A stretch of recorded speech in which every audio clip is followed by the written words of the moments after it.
Girls don't particularly want to have sex with me yet. These other rappers look like they're having so much fun.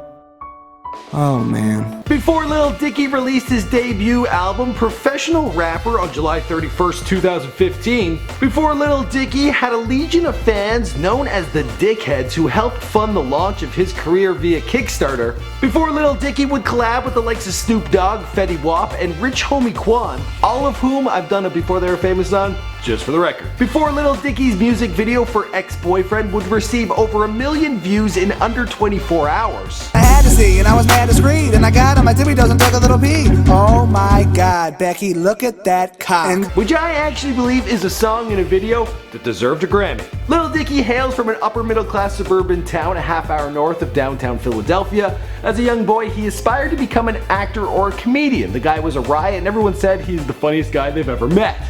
Instead, he decided to go for higher learning at the University of Richmond. When he got out of there, he got a cushy job at an advertising agency. But the guy wasn't happy, and he was still entertaining all his friends. He took to rapping to really blow their socks off. Then all of a sudden a light went off on top of his head. He could win over the world of Hollywood show business, become an actor, if he just focused more on his raps. Then all of a sudden he also fell in love with rapping, and he decided he was going to become the best at that as well. And now the guy wants to change the game and, be the first self-deprecating Jewish white rapper to take over America. And he's doing a great job. My name is Michael McCrudden, documenting the life of Lil Dicky and his rise to fame, here for you on Before They're Famous. Now, to be honest guys, if you really want to know this guy's bio, he tells a lot of it in his track Professional Rapper with the help of Snoop Dogg.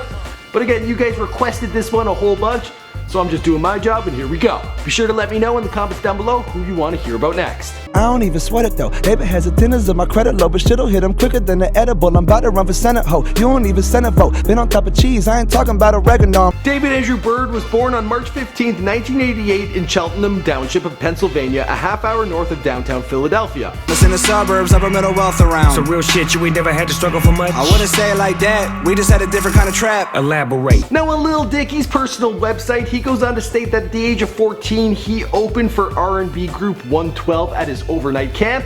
He performed a little rap. He's been rapping ever since.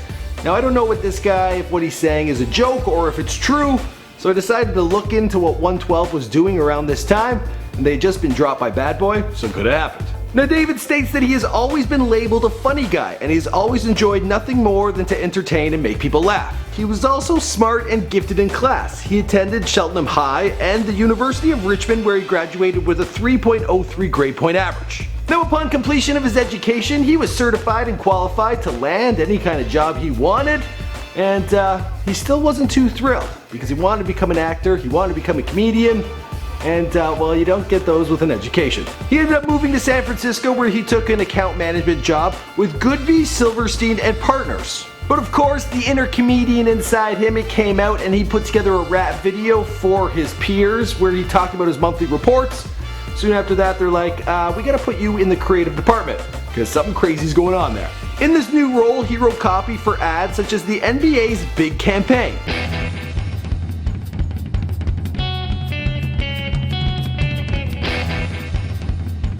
Now for the 2015 NBA playoffs, he was the guy in charge of writing all the commercials, which is a remarkable job, but yet still he wasn't satisfied. He knew he had to get going on becoming the entertainer he knew he could be.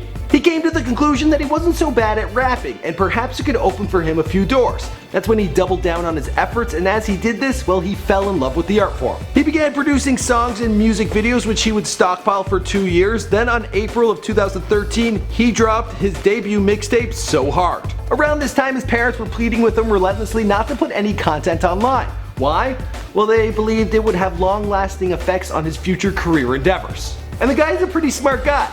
He believes 80% of the jobs that he was once qualified for, he'd no longer have a shot at getting. Regardless, the risk seemed to have paid off. When he dropped So Hard, he also dropped the music video for Ex-Boyfriend, which organically went viral with over 1 million views in 24 hours. It was then he realized that he was in fact onto something and there was an audience out there for his content, and the people following his stuff, well, they were ethnically diverse, so that works. Once a week for 5 straight months, Lil Dicky released a new song or music video. Following the release of 32 songs and 15 music videos, he launched his Kickstarter campaign titled, well, it was only titled Lil Dicky Kickstarter. But in it, he asked the world for a little bit of help. And I've got no money, and I really think I'm onto something, and I want to create a phase 2 of this entire operation, which I think can be even bigger than the first phase. Now, this was a month-long campaign. He was looking for $70,000 so he could make more music videos, as well as go touring. In a short month, he had raised over $110,000. Yeah, he was good to go. With that money, he held his first concert in Philly. He was also signed to CMSN and dropped his debut album, Professional Rapper. You trying to smoke a blunt? Right now? Yeah. Sure. Dope. Juanita, bring some weed in here, please. Thank you. You got it, Snoop. I'll be right there. Thanks, Juanita. And the rest of the story, well, you know the story because this is before they were famous. But if you're willing to do that, you sound like my kind of guy. Or girl. Or,